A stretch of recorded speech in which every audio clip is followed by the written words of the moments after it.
ಇವತ್ತೊಂದು full day menu ಅಂದರೆ ಮಕ್ಕಳಿಗೆ ಬೆಳಗ್ಗೆಯಿಂದ ಸಂಜೆವರೆಗೂ ಏನೆಲ್ಲ ಮಾಡಿ ತಿನ್ನಿಸ್ಬೋದು ಅಂತ ನೋಡೋಣ.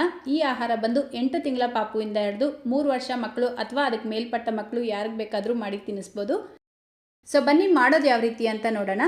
ಸೊ ಬೆಳಗ್ಗೆ ಬ್ರೇಕ್ಫಾಸ್ಟ್ಗೆ ಈ ರೆಸಿಪಿನ ನೀವು ಮಾಡಿ ಕೊಡ್ಬೋದು. ಇದನ್ನು ಮಾಡ್ಕೊಳ್ಳೋದಕ್ಕೆ ಮೊದಲು ಗ್ಯಾಸ್ ಸ್ಟವ್ ಮೇಲೆ ಈ ರೀತಿ ಒಂದು ಕಡಾಯಿ ಇಟ್ಕೊಂಡು 2 ಟೇಬಲ್ ಸ್ಪೂನ್ ಉದ್ದಿನ ಬೇಳೆನ ಸೇರಿಸ್ಬಿಟ್ಟು ರೋಸ್ಟ್ ಮಾಡ್ಕೊಳ್ಬೇಕು. ನೀವು ಬೇಕಿದ್ರೆ ಕಪ್ಪು ಉದ್ದಿನ ಬೇಳೆ ಕೂಡ ಉಪಯೋಗಿಸ್ಬೋದು. ಕಡಿಮೆ ಹುರಿಯಲ್ಲೇ ಈ ಉದ್ದಿನಬೇಳೆ ಬಣ್ಣ ಲೈಟಾಗಿ ಚೇಂಜ್ ಆಗಬೇಕು, ಅಲ್ಲಿವರೆಗೂ ಇದನ್ನು ರೋಸ್ಟ್ ಮಾಡಿಕೊಂಡು ಇದರ ಜೊತೆಗೇ 2 ಟೇಬಲ್ ಸ್ಪೂನ್ ಅಕ್ಕಿನೂ ಸೇರಿಸ್ಕೊಂಡು ರೋಸ್ಟ್ ಮಾಡ್ಕೊಳ್ತಾ ಇದ್ದೀನಿ. ಕೆಂಪಕ್ಕಿ ಇದ್ದರೆ ಅದನ್ನು ಸೇರಿಸ್ಕೊಳ್ಳಿ, ಇನ್ನೂ ಒಳ್ಳೆಯದು. ನೋಡಿ, ನಾವು ಸೇರಿಸಿರುವಂಥ ಉದ್ದಿನಬೇಳೆ ಅಕ್ಕಿ ಎಲ್ಲ ಈ ರೀತಿ ಚೆನ್ನಾಗಿ ರೋಸ್ಟ್ ಮಾಡಿಕೊಂಡು ಒಂದು ಪಾತ್ರೆಗೆ ಸೇರಿಸ್ಕೊಳ್ಳಿ. ಈಗ ಇದಕ್ಕೆ ನೀರು ಹಾಕ್ಬಿಟ್ಟು 1-2 ಸಲ ನೀಟಾಗಿ ತೊಳ್ಕೊಳ್ಬೇಕು.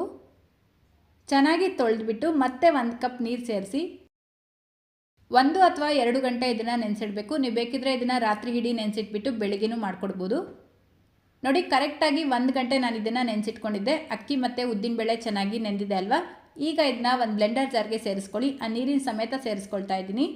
ಇದರ ಜೊತೆಗೇ ತುರಿದಿಟ್ಕೊಂಡಿರುವಂಥ ತೆಂಗಿನಕಾಯಿನ ಸೇರಿಸ್ಕೊಳ್ತಾ ಇದ್ದೀನಿ, 1 ಟೇಬಲ್ ಸ್ಪೂನಷ್ಟು. ತೆಂಗಿನಕಾಯಿ ಕೊಡೋದ್ರಿಂದನೂ ಮಕ್ಕಳ ತೂಕ ಹೆಚ್ಚಾಗುತ್ತೆ. ಈಗ ಅರ್ಧ ಟೇಬಲ್ ಸ್ಪೂನ್ ಬೆಲ್ಲ ಸೇರಿಸ್ಕೊಳ್ಳಿ. ಬೆಲ್ಲಕ್ಕೆ ಬದಲಾಗಿ ನೀವು ಡೇಟ್ಸ್ ಬೇಕಿದ್ರೂ ಉಪಯೋಗಿಸ್ಬೋದು. ಇದೆಲ್ಲವನ್ನು ಈಗ ನುಣ್ಣಗೆ ರುಬ್ಕೊಳ್ಬೇಕು. ನೋಡಿ, ಈ ರೀತಿ ನುಣ್ಣಗೆ ಇದನ್ನು ರುಬ್ಕೊಂಡು ಫಿಲ್ಟರ್ ಮಾಡ್ಕೊಳ್ಳಿ. ಇದಕ್ಕೇನೆ ಮತ್ತೆ ಒಂದು ಅರ್ಧ ಕಪ್ ನೀರು ಸೇರಿಸ್ಕೊಳ್ಬೇಕು. ಈಗ ಈ ಪಾತ್ರೆನ ಗ್ಯಾಸ್ ಸ್ಟವ್ ಮೇಲೆ ಇಟ್ಟು 4-5 ನಿಮಿಷ ಲೋ ಫ್ಲೇಮ್ನಲ್ಲೇ ಮಿಕ್ಸ್ ಮಾಡ್ಕೊಳ್ತಾ ಚೆನ್ನಾಗಿ ಬೇಯಿಸ್ಕೊಳ್ಬೇಕು. ಮಿಕ್ಸ್ ಮಾಡ್ಕೊಳ್ತಾ ಇರಬೇಕು. ಉದ್ದಿನಬೇಳೆ ಅಲ್ವಾ, ತಳ ಹಿಡಿಯುತ್ತೆ. ಇದನ್ನು ಚೆನ್ನಾಗಿ ಬೇಯಿಸಬೇಕು ಸ್ನೇಹಿತರೆ, ಇಲ್ಲಾಂದರೆ ಮಕ್ಕಳಿಗೆ ಹೊಟ್ಟೆನೋ ಬರೋ ಚಾನ್ಸಸ್ ಇರುತ್ತೆ. ಸೊ ನೋಡಿ, ಬೇಗ ಗಟ್ಟಿ ಆಯಿತು ಅಂದರೆ ಮತ್ತೆ ಒಂಚೂರು ನೀರು ಹಾಕ್ಬಿಟ್ಟು ಬೇಯಿಸ್ಕೊಳ್ಳಿ. ಕರೆಕ್ಟಾಗಿ 5-6 ನಿಮಿಷಕ್ಕೆ ಇದು ಸ್ವಲ್ಪ ಗಟ್ಟಿಯಾಗಿರುತ್ತೆ. ಈ ಕನ್ಸಿಸ್ಟೆನ್ಸಿ ಇದ್ರೇ ಸಾಕು. ಗ್ಯಾಸ್ ಫ್ಲೇಮ್ನ ಆಫ್ ಮಾಡಿಬಿಟ್ಟು ಒಂದು ಸರ್ವಿಂಗ್ ಬೌಲ್ಗೆ ಸೇರಿಸ್ಕೊಳ್ಳಿ. ಇದು ತಣ್ಣಗಾದ್ಮೇಲೆ ಮತ್ತೆ ಒಂಚೂರು ಗಟ್ಟಿಯಾಗುತ್ತೆ. ತಿನ್ನೋದಕ್ಕೂ ಇದು ತುಂಬ ರುಚಿಯಾಗಿರುತ್ತೆ. ಸೊ ಮಕ್ಕಳು ಇಷ್ಟಪಟ್ಟು ತಿಂತಾರೆ. ಮಿಸ್ ಮಾಡ್ದಿರಾ ಪ್ರತಿದಿನ ಇದನ್ನು ಮಾಡಿ ತಿನ್ನಿಸೋದನ್ನು ಮರಿಬೇಡಿ.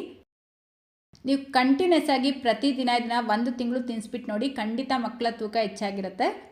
ಮಕ್ಕಳಿಗೆ ಮಧ್ಯಾಹ್ನ ಟೈಮಲ್ಲಿ ಈ ರೀತಿ ಆಹಾರ ಮಾಡಿ ತಿನ್ನಿಸೋದ್ರಿಂದ ಮಕ್ಕಳು ಹೊಟ್ಟೆ ತುಂಬ ಊಟ ಮಾಡಿ ಚೆನ್ನಾಗಿ ನಿದ್ದೆ ಮಾಡ್ತಾರೆ. ಮೊದಲು ಒಂದು ಪ್ರೆಷರ್ ಕುಕ್ಕರ್ ತೊಗೊಂಡು 2 ಟೇಬಲ್ ಸ್ಪೂನ್ ಅಕ್ಕಿ ಸೇರಿಸ್ಕೊಳ್ಳಿ. ನೀವು ಬೇಕಿದ್ರೆ ಕೆಂಪಕ್ಕಿ ಕೂಡ ಉಪಯೋಗಿಸ್ಬೋದು. ನಾನಿಲ್ಲಿ ನಾರ್ಮಲ್ ಅಕ್ಕಿನ ಉಪಯೋಗಿಸ್ತಾ ಇರೋದು. ಇದರ ಜೊತೆಗೇ 1 ಟೇಬಲ್ ಸ್ಪೂನ್ ಹೆಸರುಬೇಳೆ ಅಥವಾ ತೊಗರಿಬೇಳೆನ ಸೇರಿಸ್ಬಿಟ್ಟು ಇದನ್ನು ಚೆನ್ನಾಗಿ ತೊಳ್ಕೊಳ್ಳಿ. ನೋಡಿ, ಈ ರೀತಿ ನೀಟಾಗಿ ತೊಳ್ಕೊಂಡು 1 ಕಪ್ ನೀರು ಸೇರಿಸ್ಬಿಟ್ಟು 2 ಎಸ್ಲು ಬೆಳ್ಳುಳ್ಳಿ, ಸ್ವಲ್ಪ ಟೊಮೆಟೊ, ಒಂದು ಚಿಕ್ಕ ಕಪ್ಪಲ್ಲಿ 1 ಕಪ್ಪಷ್ಟು ಎಲೆಕೋಸು ಸೇರಿಸ್ಕೊಳ್ತಾ ಇದ್ದೀನಿ. ಈಗ 1 ಚಿಟಿಕೆ ಅಷ್ಟು ಉಪ್ಪು ಸೇರಿಸ್ಕೊಳ್ತಾ ಇದ್ದೀನಿ. ನಿಮ್ಗೆ ಉಪ್ಪು ಕೊಡೋದು ಇಷ್ಟ ಇಲ್ಲ ಅಂದರೆ ನೀವು ಬೇಕಿದ್ರೆ ಸ್ಕಿಪ್ ಮಾಡ್ಕೊಳ್ಬೋದು. 1 ಚಿಟಿಕೆ ಅರಿಶಿನ, 1 ಚಿಟಿಕೆ ಕಾಳು ಮೆಣಸಿನ ಪುಡಿ, 1 ಚಿಟಿಕೆ ಜೀರಿಗೆ ಪುಡಿನ ಸೇರಿಸ್ಬಿಟ್ಟು ಇದೆಲ್ಲ ಒಂದು ಸಲ ಮಿಕ್ಸ್ ಮಾಡಿಬಿಟ್ಟು ಲಿಡ್ನ ಕ್ಲೋಸ್ ಮಾಡಿ ಲೋ ಫ್ಲೇಮ್ನಲ್ಲೇ 4-5 ವಿಷಲ್ ಕೂಗಿಸ್ಕೊಳ್ಬೇಕು. ನೋಡಿ, ಕರೆಕ್ಟಾಗಿ 4-5 ವಿಷಲ್ ಕೂಗಿಸ್ಕೊಂಡು ಕುಕ್ಕರ್ ಪೂರ್ತಿಯಾಗಿ ಪ್ರೆಷರ್ ರಿಲೀಸ್ ಆದಮೇಲೆ ಲಿಡ್ ಓಪನ್ ಮಾಡ್ಕೊಳ್ಳಿ. ನಾವು ಸೇರಿಸಿರುವಂಥ ಅಕ್ಕಿ, ಎಲೆಕೋಸೆಲ್ಲ ಚೆನ್ನಾಗಿ ಬೆಂದಿರುತ್ತೆ. ಈಗ ಇದನ್ನು ಒಂದು ಮ್ಯಾಶರ್ ತೊಗೊಂಡು ಚೆನ್ನಾಗಿ ಮ್ಯಾಶ್ ಮಾಡ್ಕೊಳ್ಬೇಕು. ಈ ರೆಸಿಪಿನ 8 ತಿಂಗಳ ಮಕ್ಕಳಿಂದ ಹಿಡಿದು ಎಲ್ಲ ವಯಸ್ಸಿನ ಮಕ್ಕಳಿಗೂ ಮಾಡಿ ತಿನ್ನಿಸ್ಬೋದು. ನಿಮ್ಮ ಮಕ್ಕಳಿಗೆ ಮ್ಯಾಶ್ ಮಾಡಿ ತಿನ್ನಿಸಿದ್ರೆ ತಿನ್ನೋದಿಲ್ಲ ಅಂದರೆ ನೀವು ಬೇಕಿದ್ರೆ ಸ್ವಲ್ಪ ತಣ್ಣಗಾದ್ಮೇಲೆ ಬ್ಲೆಂಡರ್ ಜಾರ್ಗೆ ಹಾಕ್ಬಿಟ್ಟು ನುಣ್ಣಗೆ ಪೇಸ್ಟ್ ಮಾಡಿ ಸಹ ತಿನ್ನಿಸ್ಬೋದು. 1 ವರ್ಷ ಮೇಲ್ಪಟ್ಟ ಮಕ್ಕಳಿಗೆಲ್ಲ ತಿನ್ನಿಸ್ತೀರಾ ಅಂದರೆ ಈ ರೀತಿ ಮ್ಯಾಶ್ ಮಾಡಿಬಿಟ್ಟೇ ತಿನ್ನಿಸಿ, ಅವ್ರಿಗೂ ಅಭ್ಯಾಸ ಆಗುತ್ತೆ. ನೋಡಿ, ಈ ರೀತಿ ಚೆನ್ನಾಗಿ ಮ್ಯಾಶ್ ಮಾಡಿಬಿಟ್ಟು ಒಂದು ಸರ್ವಿಂಗ್ ಬೌಲ್ಗೆ ಸೇರಿಸ್ಕೊಳ್ಳಿ. ಸ್ವಲ್ಪ ಬೆಚ್ಚಗಿರಬೇಕಾದ್ರೆ ಒಂಚೂರು ತುಪ್ಪ ಸೇರಿಸ್ಬಿಟ್ಟು ಮಕ್ಕಳಿಗೆ ತಿನ್ನಿಸಿ. ಈಗ ಸಂಜೆ ಸ್ನ್ಯಾಕ್ಸ್ ಟೈಮ್ಗೆ ಅಂದರೆ 4-5 ಗಂಟೆಗೆ ಮಕ್ಕಳಿಗೆ ಈ ರೀತಿಯಾದಂಥ ಆಹಾರನ ನೀವು ಮಾಡಿಕೊಡ್ಬೋದು. ಖಂಡಿತ ಇದನ್ನು ಮಾಡಿಕೊಡೋದ್ರಿಂದ ಮಕ್ಕಳು ಇಷ್ಟಪಟ್ಟು ತಿಂತಾರೆ, ತುಂಬಾ ರುಚಿಯಾಗಿರುತ್ತೆ. ಮೊದಲು ನಾನಿಲ್ಲಿ ಒಂದು ಮೀಡಿಯಮ್ ಸೈಜ್ ಆಲೂಗಡ್ಡೆನ ಚೆನ್ನಾಗಿ ಬೇಯಿಸಿ ತೊಗೊಂಡಿದ್ದೀನಿ. ಈಗ ಇದರ ಮೇಲೆ ಇರುವಂಥ ಸಿಪ್ಪೆನ ತೆಗೆದುಬಿಟ್ಟು ಈ ಆಲೂಗಡ್ಡೆನ ಒಂದು ಮ್ಯಾಶರಿಂದ ಚೆನ್ನಾಗಿ ಮ್ಯಾಶ್ ಮಾಡ್ಕೊಳ್ಬೇಕು.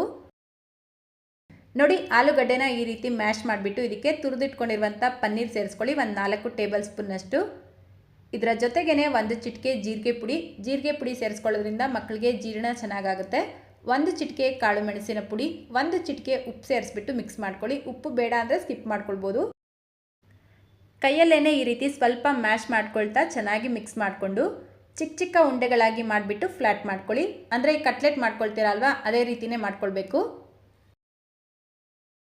ನೋಡಿ, ಈ ರೀತಿ ಎಲ್ಲ ರೆಡಿ ಮಾಡಿಕೊಂಡು ಗ್ಯಾಸ್ ಸ್ಟವ್ ಮೇಲೆ ಒಂದು ಪ್ಯಾನ್ ಇಟ್ಬಿಟ್ಟು 1 ಟೀ ಸ್ಪೂನ್ ತುಪ್ಪ ಸೇರಿಸ್ಕೊಳ್ಳಿ. ತುಪ್ಪ ಬಿಸಿಯಾಗಿದ್ದ ತಕ್ಷಣ ಈ ರೆಡಿ ಮಾಡ್ಕೊಂಡಿರುವಂಥ ಕಟ್ಲೆಟ್ನ ಸೇರಿಸ್ಬಿಟ್ಟು ಎರಡೂ ಕಡೆ ಇದನ್ನು ಮೀಡಿಯಮ್ ಫ್ಲೇಮಲ್ಲೇ ರೋಸ್ಟ್ ಮಾಡ್ಕೊಳ್ಬೇಕು. ನೋಡಿ, ಒಂದು ಕಡೆ ಒಂದು 3-4 ನಿಮಿಷ ಚೆನ್ನಾಗಿ ರೋಸ್ಟ್ ಆಗಿದ ನಂತರ ಉಲ್ಟಾ ಮಾಡಿಬಿಟ್ಟು ಇನ್ನೊಂದು ಕಡೆನೂ ರೋಸ್ಟ್ ಮಾಡ್ಕೊಳ್ಳಿ. ಅಷ್ಟೇ ನೋಡಿ, ಎರಡು ಕಡೆ ಈ ರೀತಿ ಚೆನ್ನಾಗಿ ಫ್ರೈ ಮಾಡಿಕೊಂಡು ತೊಗೊಂಡ್ರೆ ಸಖತ್ ಟೇಸ್ಟಿಯಾಗಿರುವಂಥ ಕಟ್ಲೆಟ್ಸ್ ರೆಡಿ ಆಗುತ್ತೆ. ಮಕ್ಕಳಿಗಂತೂ ಇದು ತುಂಬ ಇಷ್ಟ ಆಗುತ್ತೆ. ಸೊ ಮಿಸ್ ಮಾಡ್ದಿರಾ ಮಾಡಿ ತಿನ್ನಿಸಿ. ಇದನ್ನು ನೀವು ಯಾವ ಟೈಮಲ್ಲಿ ಬೇಕಾದರೂ ಮಾಡಿ ತಿನ್ನಿಸ್ಬೋದು, ಸಂಜೆನೇ ಮಾಡಿ ತಿನ್ನಿಸ್ಬೇಕು ಅನ್ನೋದೇನಿಲ್ಲ. ಈಗ ರಾತ್ರಿ ಡಿನ್ನರ್ಗೆ ಈ ರೀತಿ ಈಸಿಯಾಗಿ ಡೈಜೆಸ್ಟ್ ಆಗುವಂಥ ಆಹಾರನ ಮಾಡಿ ತಿನ್ನಿಸ್ಬೇಕು. ಇದನ್ನು ಮಾಡ್ಕೊಳ್ಳೋದಕ್ಕೆ ಮೊದಲು ಗ್ಯಾಸ್ ಸ್ಟವ್ ಮೇಲೆ ಒಂದು ಪ್ಯಾನ್ ಇಟ್ಕೊಂಡು ಅರ್ಧ ಟೀ ಸ್ಪೂನ್ ತುಪ್ಪ ಸೇರಿಸ್ಕೊಳ್ಳಿ. ತುಪ್ಪ ಬಿಸಿ ಆಗ್ತಾ ಇದ್ದಂಗೆ ಅದಕ್ಕೆ 1 ಚಿಟಿಕೆಯಷ್ಟು ಜೀರಿಗೆ ಸೇರಿಸ್ಬಿಟ್ಟು ಸ್ವಲ್ಪ ಈರುಳ್ಳಿನ ಸೇರಿಸ್ಕೊಂಡು ಫ್ರೈ ಮಾಡ್ಕೊಳ್ಳಿ. ಇದರ ಜೊತೆಗೇ ಸ್ವಲ್ಪ ಟೊಮೆಟೊನೂ ಸೇರಿಸ್ಬಿಟ್ಟು ಫ್ರೈ ಮಾಡ್ಕೊಳ್ತಾ ಇದ್ದೀನಿ. ತುಪ್ಪ ಮಕ್ಕಳಿಗೆ ಕೊಡ್ತೀರಾ ಅಂದರೆ ಮನೆಯಲ್ಲೇ ಮಾಡಿರುವಂಥ ತುಪ್ಪನ ಉಪಯೋಗಿಸ್ಬೇಕು. ನೋಡಿ, ಜಸ್ಟ್ 1 ನಿಮಿಷ ಫ್ರೈ ಮಾಡ್ಕೊಂಡಿದ್ದ ನಂತರ ಅದಕ್ಕೆ ತುರಿದಿಟ್ಕೊಂಡಿರುವಂಥ ಕ್ಯಾರೆಟ್ನ ಸೇರಿಸ್ಬಿಟ್ಟು ಮಿಕ್ಸ್ ಮಾಡ್ಕೊಳ್ತಾ ಇದ್ದೀನಿ. ಈಗ ಇದಕ್ಕೆ 3 ಟೇಬಲ್ ಸ್ಪೂನ್ ಅಕ್ಕಿ ತರಿನ ಸೇರಿಸ್ಬಿಟ್ಟು ಮಿಕ್ಸ್ ಮಾಡ್ಕೊಳ್ಬೇಕು. ಅಕ್ಕಿ ತರಿ ಇಲ್ಲ ಅಂದರೆ ನೀವು ಬೇಕಿದ್ರೆ ಈ ಪ್ಲೇಸಲ್ಲಿ ಉಪ್ಮಾ ರವೆನೂ ಉಪಯೋಗಿಸ್ಬೋದು. ಉಪ್ಮಾ ರವೆ ಸೇರಿಸ್ಕೊಳ್ತೀರಾ ಅಂದರೆ ಸ್ವಲ್ಪ ಹೊತ್ತು ರೋಸ್ಟ್ ಮಾಡಿಬಿಟ್ಟು ಸೇರಿಸ್ಕೊಳ್ಬೇಕು.